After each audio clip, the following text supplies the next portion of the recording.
آپ کے سامنے جو پارہ کھلا ہے اس کا صفحہ نمبر 14 ہے اور اس کی آخری نصف لائن سے ہمارے سبق کا آغاز ٹھیک وہیں سے ہو رہا ہے جہاں سے رکوع کا آغاز ہو رہا ہے۔ ہم نے سورۃ توبہ کی 118 آیات پڑھ لی ہیں۔ آج کا سبق آیت نمبر 119 سے شروع ہو۔ اعوذ باللہ من الشیطان الرجیم، بسم اللہ الرحمن الرحیم۔ یا ایہا الذین آمنوا اتقوا اللہ وکونوا مع الصادقین۔ ما کان لأہل المدینۃ ومن حولہم من الأعراب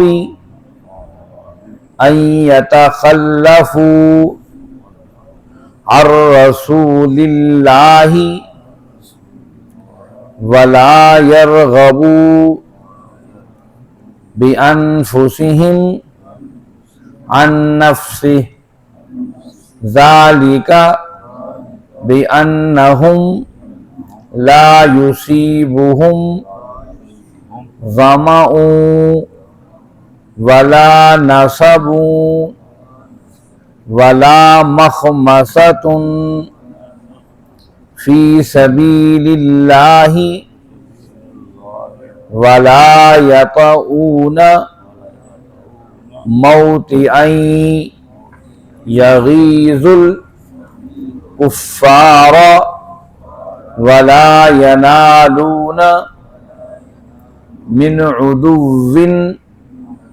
نیلا الا کتب لهم به عمل صالح ان اللہ لا یضیع اجر محسنین۔ صدق اللہ العظیم۔ عزیز ساتھیو، تمام حمد و ثنا، تعریف و توصیف اس رحیم و کریم رب کے لیے جس کا رحم اور کرم ہر سو وسیع۔ اس کے بعد لاکھوں کروڑوں درود و سلام اس رحیم و کریم و مہربان نبی پر جنہوں نے اللہ رب العزت سے حق کو پا کر ہم تک حق پہنچانے کا حق ادا کر دیا۔ عزیز ساتھیو، 11واں پارہ ہے، سورۃ توبہ ہے۔ سورۃ توبہ کی ہم نے 118 آیات پڑھ لی ہیں۔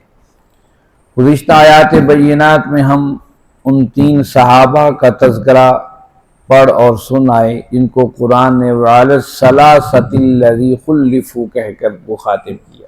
وہ 3 افراد جو پیچھے رہ گئے تھے، امید ہے کہ آپ کو ان کے نام بھی یاد ہوں گے۔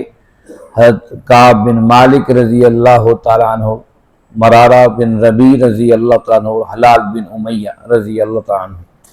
یہ وہ صحابہ تھے جو پیچھے رہ گئے تھے، ان کے پاس کوئی پیچھے رہنے کی وجہ نہیں تھی اور انہوں نے سچائی کے ساتھ اس سارے معاملہ کا سامنا کیا اور ندامت کے ساتھ سامنا کیا، جس وجہ سے اللہ نے ان کی توبہ کو قبول فرما لیا۔ اور یہاں ان کے توبہ کا خاص کر تذکرہ فرمایا ثم تاب علیہم لیتوبوا۔ اسی وجہ سے اس سورت کا نام سورۃ التوبہ ہے۔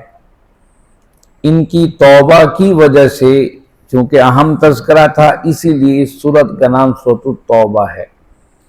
اور اس سورت کے 2 نام ہیں جیسا کہ آپ جانتے ہیں، سورۃ توبہ بھی ہے، سورہ برات بھی ہے۔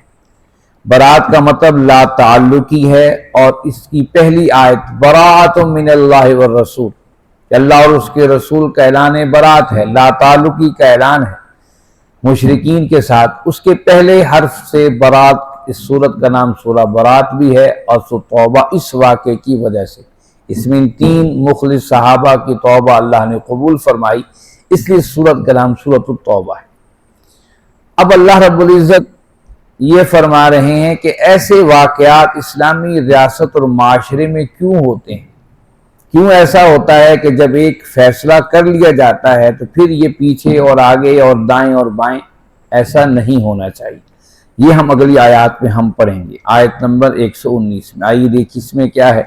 فرمایا اعوذ باللہ من الشیطان الرجیم، یا ایھا الذین آمنوا، اے وہ لوگو جو ایمان لائے ہو، اتقوا اللہ، اللہ سے ڈرو، وکونوا مع الصادقین، اور سچوں کے ساتھ ہو جاؤ۔ اس آیت میں پہلی بات یا ایھا الذین آمنوا ہے، تین اہم باتیں ہیں۔ یا ایھا الذین آمنوا گویا کہ اس سے مخاطب اہل ایمان ہیں، باقی لوگ نہیں، نہ منافق ہیں، نہ کفار ہیں، نہ مشرک ہیں۔ اور یہ بات بتاتی ہے، آمنو سے میں نے ایک اور معنی بتایا تھا کہ ماننے والوں، آمنو کا مطلب ماننا ہے، جس کو اللہ اور اس کے رسول کے احکامات، گویا کہ اللہ اپنوں سے مخاطب ہے، وہ جو میرے اپنے ہیں، جو یہ اقرار کر چکے ہیں کہ اللہ کے سوا کوئی الہ نہیں ہے، کوئی مالک نہیں ہے، کوئی آقا نہیں ہے، اور محمد رسول اللہ صلی اللہ علیہ وسلم نہ صرف اللہ کے رسول ہیں بلکہ ہماری زندگیوں کے رہنما بھی ہیں، لیڈر اور قائد بھی ہیں۔ اللہ ان سے مخاطب ہے، یا ایھا الذین آمنوا، اے وہ لوگ جو میرے اپنے ہو۔ ایسے واقعات کیوں اسلامی ریاست کے اندر پیش آئے؟ منافق جو تھے ان کو ساتھ دینے سے تو ویسے ہی ہمیشہ سے اندر سے اور باہر سے دوغلی پالیسی اختیار کی ہی تھی۔ اہل ایمان جو مخلص تھے، جو ہر وقت لبیک کہنے والے تھے، رب کے سامنے سربسود ہونے والے تھے، اخلاص کے ساتھ صدقات اور خیرات کرنے والے تھے، اللہ اور اس کے رسول کی ہر بات کو ماننے والے تھے، ان کے اندر یہ کمیاں بیشیاں کیوں ہوئیں؟ تو وہ تقوا اللہ، اس کی دو وجوہات ہیں۔ ایک اللہ کا تقوی، اللہ کا ڈر۔ یہ تقوی کیا ہے؟ تقوی اصل میں یہ ہے کہ اپنے آپ کو اللہ کے احکامات پر چلانا اور اپنے دامن کو برائیوں سے، غلطیوں سے بچانا، یہ اصل میں تقوی ہے۔ تقوی اگر انسان کے اندر ہو تو وہ سب سے بہترین اور سب سے کمال چیز ہے، اور اللہ مومنوں کے اندر تقوی کو دیکھنا چاہتے ہیں۔ تقوی کیا ہے؟ ایک واقعہ میں نے ایک دفعہ پہلے بھی عرض کیا، دوبارہ میں یہ بتاتا ہوں۔ تقوی کیا ہے؟ صحابہ طویل سفر سے بارگاہ رسالت میں تشریف لائے، اور جب آئے سفر سے تو اپنی کارگزاری نبی کریم صلی اللہ علیہ وسلم کے سامنے رکھی۔ یا رسول اللہ، ہم اتنے لمبے طویل سفر سے آئے ہیں، ہم سارے سفر کے اندر ہم نے پہاڑوں سے، ریگزاروں سے اور جنگلات سے اور کئی دریاؤں کو ہم نے کراس کیا، بڑے لمبے سفر کر کے آپ کے پاس آئے۔ تو یہ باتیں ہو رہی تھی۔ ایک صاحب کہنے لگے، یا رسول اللہ صلی اللہ علیہ وسلم، ہمارے ساتھ بڑے بڑے متقی لوگ تھے، فلاں صاحب بڑے متقی ہمارے ساتھ شامل تھے۔ آپ نے فرمایا، آپ کو کیسے پتہ چلا متقی ہیں؟ فرمایا، ہمیں پتہ چلا جس وقت بھی ہم کسی جگہ پڑاؤ کرتے، وہ وضو کر کے کبھی نوافل پڑھنی شروع کر دیتے، کبھی وضو کر کے تلاوت شروع کر دیتے۔ ہم اپنے دنیا کے کاموں میں مشغول ہو جاتے، وہ تلاوت اور نماز کے اندر لگی رہتی۔ اب یہ تصور یہ تھا کہ نماز اور عبادت اور تلاوت یہ تو دین کا کام ہے، یہ تو تقوی ہے، اس کے علاوہ دیگر جو کام ہیں یہ تقوی کے نہیں، تو دنیا داری ہے۔ یہ ہمیشہ سے ہی امتوں اور قوموں کے اندر جب یہ شعور بیدار ہوا نا، دین علیحدہ ہے، دنیا علیحدہ ہے، یہ میرا دین کا کام ہے، یہ میرا دنیا کا کام ہے۔ جب یہ چیزیں جہاں جہاں جس جس قوم اور امتوں میں پیدا ہوئیں، وہ امتیں اور قومیں تباہیوں کا شکار ہو گئیں۔ اب صحابہ بھی یہ سمجھتے نماز پڑھنا، تلاوت کرنا یہ تو تقوی کا کام ہے، یہ تو عبادت کا کام ہے، لیکن اس کے علاوہ جو کام ہیں دیگر وہ سارے دنیا داری ہیں۔ انہوں نے یا رسول اللہ صلی اللہ علیہ وسلم، فلاں صاحب تو بڑے متقی، بڑے اللہ والے، کیا کرتے ہیں جی؟ جہاں پہ ہم پڑاؤ کرتے تھے وضو کر کے کبھی نماز، کبھی تلاوت، کبھی قرآن، کبھی فرض، کبھی نوافل، کبھی سنتیں۔ آپ نے فرمایا اچھا، اب آپ نبی کریم صلی اللہ علیہ وسلم نے آپ نے کس تصور کو واضح کیا؟ آپ نے فرمایا اچھا یہ بتاؤ، جب وہ تلاوت کرتے تھے، نماز پڑھتے تھے، تو یہ بتائیے ان کے گھوڑے کو چارہ کون ڈالتا تھا اور ان کے سامان کی سیکورٹی کون کرتا تھا؟ کہ چور چوچکے تو پھرتے ہیں، جب قافلے چلتے ہیں تو اور لوگ بھی سارے شریک ہو جاتے ہیں۔ وہ کہنے لگے یا رسول اللہ صلی اللہ علیہ وسلم، ہم ایسا کرتے تھے۔ فرمایا پھر تم مجھ سے بہتر ہو۔ وہ ہے کہ تقوی سے مراد یہ نہیں ہے کہ مسجد کو چار دیواری کے اندر سنبھال لینا اور صبح شام تلاوت میں لگے رہنا اور 1000 دانوں کی تسبیح لے کر صبح شام اس پہ پڑھتے رہنا یہ بڑا متقی ہے. داڑھی رکھ لینا اور سفید لباس پہن کر جناب آنا جانا مسجد، یہ متقی، اس میں کوئی شک نہیں. تقوی کی علامات میں سے یہ بھی ایک علامت ہے. لیکن تقوی وہ ہے کہ گھر کے اندر بیٹھا ہو، دکان پر بیٹھا ہے، تجارت کے کسی کام کے اندر مصروف ہے، بازار میں چل رہا ہے، سو رہا ہے، جاگ رہا ہے، زندگی کے دوستوں کے ساتھ بیٹھا ہے، گپ شپ لگا رہا ہے، چائے پی رہا ہے، اور شادی بیاہ کے اندر شریک ہے، کسی معاملے میں شریک، غم و خوشی میں شریک ہے، اسے اپنا رب یاد رہے، اسے پتا ہو اس موقع پر میرے رب کا کیا حکم ہے، اور میرے قائد و رہنما محمد رسول اللہ صلی اللہ علیہ وسلم نے مجھے اس مرحلے پر کیا حکم دیا ہے، اس پر چلنا یہ تقوی ہے. یہ چیز ہمارا ایمان ہو، تقوا اللہ، ڈرو اللہ سے. یہ اللہ کا تقوی صرف یہ نہیں ہے کہ عبادات کے اندر تم اپنے گھریلو معاملات میں بھی تھے، تمہیں تقوی اللہ کا ڈر تمہارے اندر ہونا چاہیے تھا. یہ سستی کیوں ہو گئی ہے؟ وَكُونُوا مَعَ الصَّادِقِينَ. تیسری بات یہ ہے تمہیں سچوں کا ساتھ رہنا چاہیے، سچوں کی صحبت اختیار کرنی چاہیے. صحبت بڑی اہم چیز ہے. آپ نیک لوگوں کی صحبت میں بیٹھیں گے تو آپ کے منہ سے اچھائی کے جملے، خیر کے جملے نکلیں گے. اور برے لوگوں کے ساتھ بیٹھیں گے تو آپ کی زبان پر خود بخود گالم گلوچ آنی شروع ہو جائے گی، وہی الٹے سیدھے الفاظ آنے شروع ہو جائیں گے. ذرا آپ دیکھیے تو صحیح. آپ یہ قرآن کلاس میں آتے ہو، بیٹھتے ہو، سنتے ہو، اس کے کچھ نہ کچھ اثر. ٹھیک ہے کہ آپ کو بعض واقعہ ذہن سے نکل جاتے ہوں، کوئی شک، لیکن صحبت جو ہے جو ہم نے یہاں پر اکٹھی کی ہے، مل بیٹھ کر جب سپارے کے اختتام پر ناشتہ کرتے ہیں، آپس میں بیٹھ کر خیر خیریت پوچھتے ہیں، ایک دوسرے خیال رکھتے، جو نہیں آیا اس کی فکر کرتے ہیں، یہ ہے وہ سچائی، یہ ہے وہ اجتماعیت جو اللہ فرماتے ہیں وَكُونُوا مَعَ الصَّادِقِينَ. سچوں کے ساتھ، سچائی کی اجتماعیت کے اندر ہی تمہیں خیر ملے گی. اس میں تمہیں ملے گا اپنی کمی کوتاہیوں کے تذکرے ملیں گے، جہاں انسان اپنی کمی کوتاہیوں کو سیدھا کر سکتا ہے. اس کو ذرا وسیع پیمانے پر لے لیجئے. اصل میں اللہ یہ بتانا چاہ رہے ہیں غزوہ تبوک کے موقع پر جو رہ گئے تھے، انہیں منافقوں کی صحبت میں بیٹھنے کا اثر یہ، وہ بھی سست پڑتے چلے گئے، بھی سست پڑتے چلے گئے. اگر یہ اپنا تعلق ان لوگوں کے ساتھ جوڑے رکھتے جو اللہ اور اس کے رسول کے تابعدار تھے، اور ان سے کٹ آف رہتے جو منافقین تھے، ایسا کبھی نہ ہوتا. اس لیے اچھائی کی صحبت اختیار کرو. آج بھی آپ اور ہم دیکھتے ہیں جو اچھی صحبت اختیار کرتا ہے، ماں باپ بھی خوش ہوتے ہیں کہ فلاں تو نمازی ہے، اچھا بندہ ہے، اس کی صحبت اختیار کیے ہوئے ہے. یہ صحبت بڑی اہمیت کی حامل چیز ہے. یہاں خاص قسم ایمان والو، دو چیزیں تمہارے اندر ہونی چاہیے. ایمان لے کر آنے کے وقت پہلا کام تو تم نے کر دیا، مجھے رب مان لیا ہے اور میرے محبوب نبی کریم صلی اللہ علیہ وسلم کو اللہ کا سچا رسول رہنما مان لیا ہے. اب اس کے ساتھ کیا کرو؟ اللہ کا تقوی مسجد کے اندر بھی وہی ہو، گھر کے اندر بھی ہو، بازار میں بھی ہو. وَكُونُوا مَعَ الصَّادِقِينَ. اور سچوں کی صحبت اختیار کیجئے. سچوں کی صحبت سے آپ کو سچائی ملے گی، رہنمائی ملے گی، خیر ملے گی، اور پھر خیر ملنے کے بعد تم خیر کے راہی ہوگے. مَا كَانَ لِأَهْلِ الْمَدِينَةِ.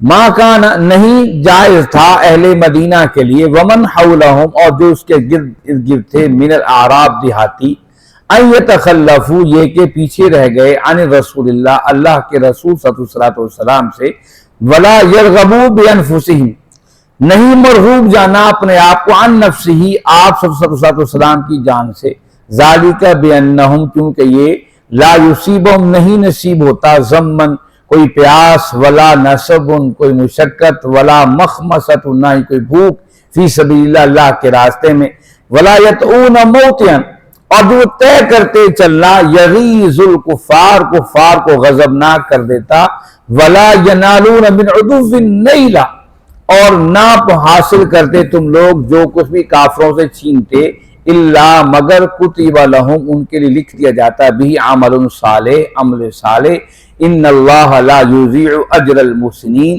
اور بے شک اللہ محسنین کے اجروں کو ضائع نہیں کیا کرتا. اس آیت میں بڑی اہم بات بتائی گئی. انسانی فطرت ہے کہ دو طریقوں سے خیر کا کام کرتا ہے. آج ہمارے معاشروں میں یہی دیکھ لیجیے، یا کوئی محبت سے کرتا ہے یا پھر کسی لالچ سے کرتا ہے. یہ دو اہم چیزیں، محبت اور لالچ. محبت کیسے ہے؟ آپ پوری قوم کو، پوری پاکستانی قوم کو، پوری امت مسلمہ کو حضور کے عشق پر کھڑا کر دیجئے کہ یہ ہو گیا، وہ فلاں شخص تو بڑا گستاخ ہے. حضور کی محبت میں چاہے آپ کسی کی طرف جھوٹ موٹ اشارہ کر دیں گے، یہ قوم اپنے آپ کو ہلاک کر دے گی، اس کو ختم کیے بغیر زندہ نہیں رہے گی۔ یہ گستاخ ہے، اسے حلال میں مر جانا چاہیے۔ یہ عشق ہے، یہ محبت ہے۔ اور دوسری چیز یہ، بعض لوگ اس محبت میں بے شک دل سے محبت کرتے ہیں، لیکن ان کے دلوں میں تھوڑی اور جستجو ہوتی۔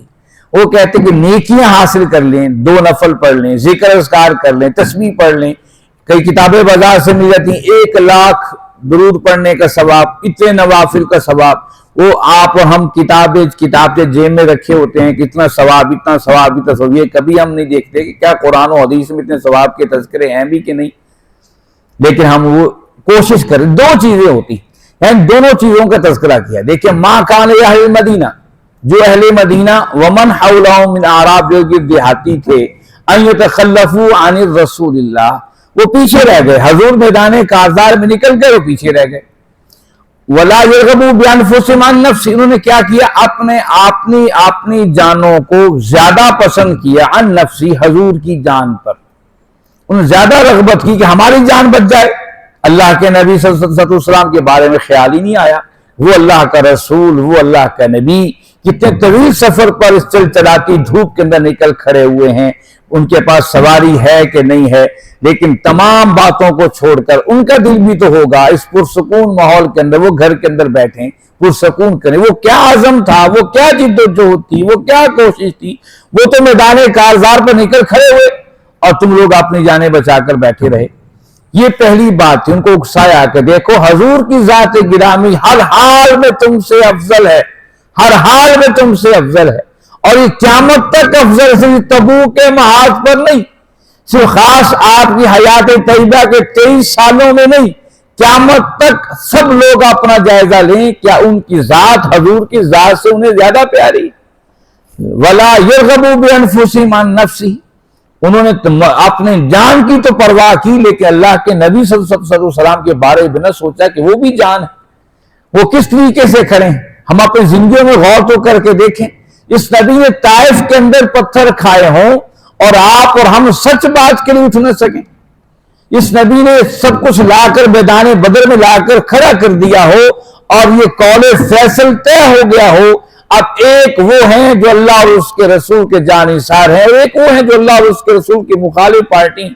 کبھی آپ اور ہم نے سوچا کہ ہمارے دل میں بھی ایک بدر ہے، میرے گھر میں بھی ایک بدر ہے، میری بستی اور محلے میں بھی ایک معرکہ بدر برپا ہے، میری دکان پر بیٹھی کرسی پر بھی ایک معرکہ بدر برپا ہے، مجھے وہاں پر وہی فیصلہ کرنا ہے۔ ان زندگی کے معاملات کے اندر ان حالات میں اللہ اور اس کے رسول کے فیصلے ہیں۔ اگر ہم اللہ اور اس کے رسول صلی اللہ علیہ وسلم کے فیصلوں کو اگنور کریں گے، سمجھیے کہ ہم اپنی جانوں کو عزیز رکھتے ہیں لیکن اللہ کے نبی صلی اللہ علیہ وسلم کی جانوں کو عزیز نہیں رکھتے۔ وَلَا يَرْغَبُوا بِأَنفُسِهِمْ، کیا کیا؟ اپنے جانوں کو مرغوب جانا، عن نفسی، اپنے حضور صلی اللہ علیہ وسلم کی جانوں سے۔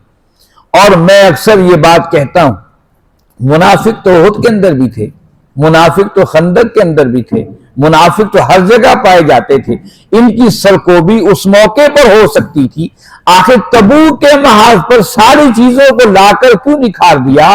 اس موقع پر منافقتوں کے معاملے بھی بڑے تھے، اور اللہ کے نبی صلی اللہ علیہ وسلم تنہا 700 کلومیٹر کا سفر طے کر کے گرمی کی شدت میں اللہ کے محبوب نکل رہے تھے۔ یہ سب سے بڑی بات ہے۔ اللہ رب العزت، میں اکثر کہتا ہوں، 360 بت کعبے کے اندر رکھے ہیں، اللہ نے سال ہا سال برداشت کیا، سال ہا سال رب کے گھر کی توہین ہوتی رہی، لیکن اللہ رب العزت برداشت کرتے رہے۔ لیکن اس نے ایک جملہ بھی، ایک بات بھی نبی کریم صلی اللہ علیہ وسلم کی توہین کی اللہ نے فرمایا کعبے کے پردے کے پیچھے بھی مل جائیں، انہیں قتل کر دیا جائے۔ اس حرم کے اندر جہاں سر کی جو مارنا حرام ہے، اس حرم کے اندر جہاں پر باپ کا قاتل بھی تمہیں نظر آ جائے کہ نگاہیں نیچی کر لو، انہیں قتل مت کرو۔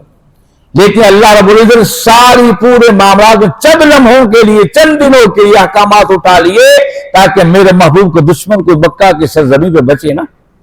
تو تبوک کا محاذ کو کیسے اللہ چھوڑ سکتے تھے کہ میرا محبوب 700 کلومیٹر چلاتی دھوپ کے اندر، اور ایک ایک اونٹ پر 2 2 3 3 4 4 5 5 7 7 افراد بیٹھا کرتے تھے، اور اللہ کے نبی صلی اللہ علیہ وسلم بھی اپنی باری پر اونٹ پر سوار ہوتے تھے اور پھر پیدل چلتے تھے، دوسرے لوگوں کو سوار ہونے کا موقع دیتے تھے۔ بڑی بات تھی کہ اللہ اپنے محبوب کے اس معاملے کو دیکھ نہیں رہا تھا، اس سختی سے کہا وَلَا يَرْغَبُوا بِأَنفُسِهِمْ عَن نَفْسِهِ، تم نے اپنی جانوں کو مرغوب سمجھا، اللہ کے نبی کی جان سے زیادہ سمجھا۔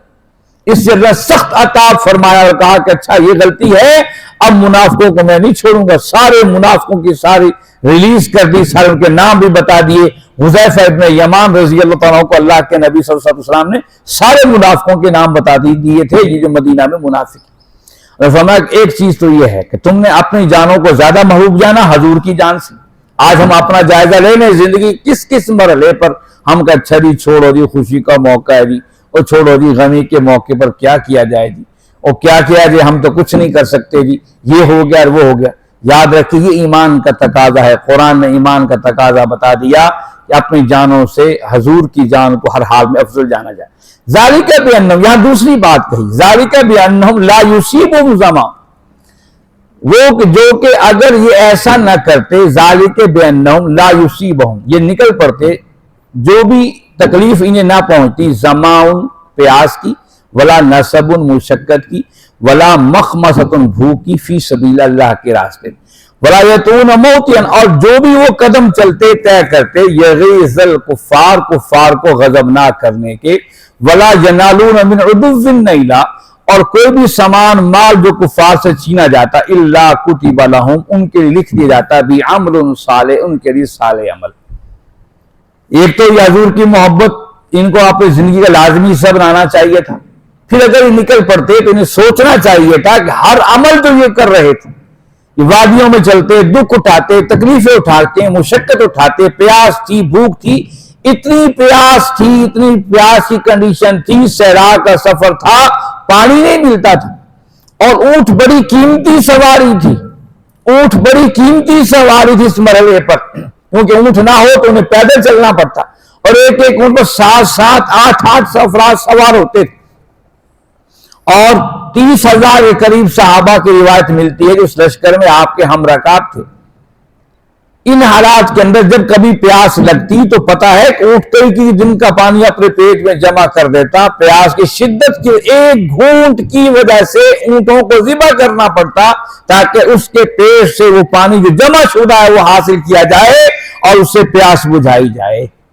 اس حد تک تنگی صورتحال تھی۔ قرآن نے کہا وہ جو پیاس لگتی، وہ جو بھوک لگتی سفر کے اندر، جو پریشانی اٹھاتے، جو دشمن کے پیچھے بھاگنا پڑتا، دشمن سے بچاؤ کرنا پڑتا، اور جو کچھ کافروں سے چھینا جاتا، کتب لہم بعمل صالح، اس کے ہم عمل صالح اس کے اعمال میں لکھ دیتے، اس کے ساتھ لکھ دیتے اس کا نیک عمل۔ لیکن نیک عمل کو چھوڑ دیا، گھروں میں بیٹھے رہے، منافقت اختیار کی، جھوٹ موٹ بول کر گھروں میں بیٹھے رہے، چاہے وہ مدینہ کے لوگ تھے یا پیچھے رہ جانے والے لوگ تھے، وہ ان افراد کی نیکیوں کو نہیں پہنچ سکتے جس میدان کارزار میں اللہ اور اس کے رسول صلی اللہ علیہ وسلم کی محبت میں نکلے اور ساری تکلیفیں برداشت کی۔ اس اہم موقع پر آپ کو سب یاد ہے کہ ابو بکر صدیق رضی اللہ عنہ گھر کا سارا سامان لے آئے تھے، عمر فاروق گھر کا آدھا سامان لے آئے تھے، اسے غزوہ اسرہ بھی کہا گیا، تنگی کا محاذ۔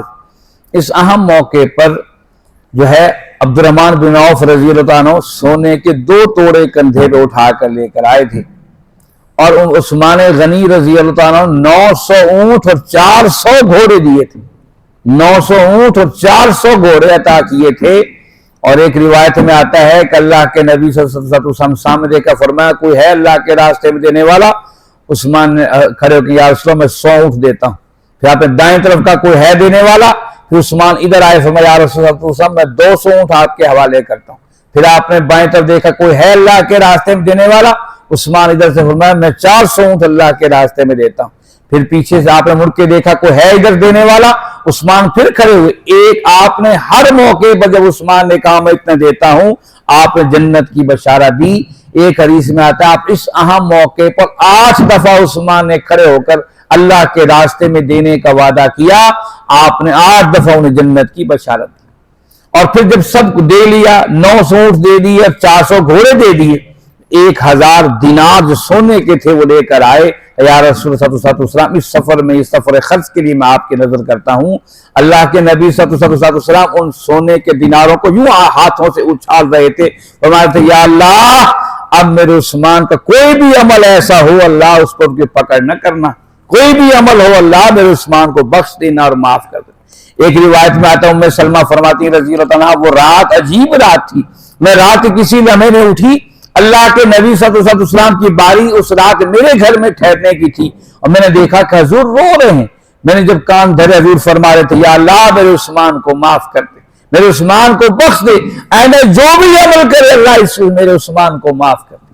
کیسے کیسے عجیب مناظر تھے، اپنا جان اور مال ہر چیز لے کر آ گئے تھے۔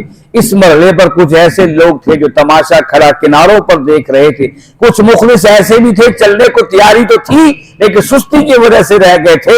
اللہ نے 2 باتوں سے تنبیہ کی، دیکھو کیا تم اپنی جانوں سے بڑھ کر اپنی جانوں کو حضور کی جان سے زیادہ فوقیت دے رہے تھے، پھر سنو، اور پھر دوسرا اگر تم نکلتے دکھ اور تکلیف اٹھاتے عمل صالح، اللہ تمہارے ہر عمل کو عمل کے صالح دیتا۔ ان اللہ لا یضیع اجر المحسنین، اللہ محسنوں کے اجر کو ضائع نہیں کرتے۔ ہم محسن کے بہت سے معنی ہیں، بہت سے معنی، ہم اس سارے معنیوں کو ہٹا کر وہ عام معنی کرتے ہیں جو آپ اور ہم کسی کو محسن سمجھتے ہیں۔ ہم کسی کو محسن سمجھتے ہیں نا کہ وہ جس نے بھلا کیا ہو، جس نے اچھی مشکل وقت میں ہاتھ پکڑا اسے محسن کہا جاتا ہے۔ گویا کہ یہاں اللہ اپنے محبوب کی اس مشکل گھڑی میں ساتھ دینے والوں کو محسن قرار دے رہے ہیں، کتنی بڑی بات ہے۔ دین بھی اسی کا، ہم سب اسی کے، کائنات اسی کی، مخلوق اسی کی، لیکن حضور سے محبت کے پیمانے پر کھڑے ہونے والوں کو اللہ محسن قرار دے رہے ہیں۔ میرے محبوب کے ساتھ کھڑے ہیں یہ میرے محسن ہیں۔ آج بھی جو حضور صلی اللہ علیہ وسلم کے ساتھ کھڑا ہے وہ محسن ہے، وہ محسن ہے۔ اب آپ اور ہمیں جائزہ لینا، ہم کس پلے میں کھڑے ہوئے ہیں؟ کیا ہمارا عمل و کردار میرے گھر و باہر کی زندگی اللہ اور اس کے رسول صلی اللہ علیہ وسلم کی حمایت میں کھڑی ہے؟ اپنے آپ کو تبوک کے محاذ پہ رکھ دیجئے، اور اگر نہیں کھڑی تو پھر خود فیصلہ کر لیجیے آپ اور ہمارے معاملات کہاں کھڑے ہیں۔ اللہ کہتے ہیں ان اللہ لا یضیع اجر المحسنین، جو میرے محبوب کے ساتھ کھڑا ہے وہ محسن ہے، وہ محسن ہے، میں اس کے اجر کو ضائع نہیں کروں گا۔ آؤ ہم بھی اس اجر کی دوڑ لگائیں، ہم بھی اس اجروں سے محروم نہ رہیں، ہمیں بھی اللہ اپنے محسنین میں شامل کر لے۔ اس سے بڑی کوئی سعادت نہیں ہے، اس سے بڑا کوئی معاملہ نہیں ہے۔ اللہ رب العزت سے دعا ہے اللہ رب العزت آپ اور ہم سب کو سمجھنے اور اس پر عمل کرنے کی توفیق عطا فرمائیں۔ وآخر دعوانا الحمدللہ رب العالمین والصلاة والسلام علی سید المرسلین۔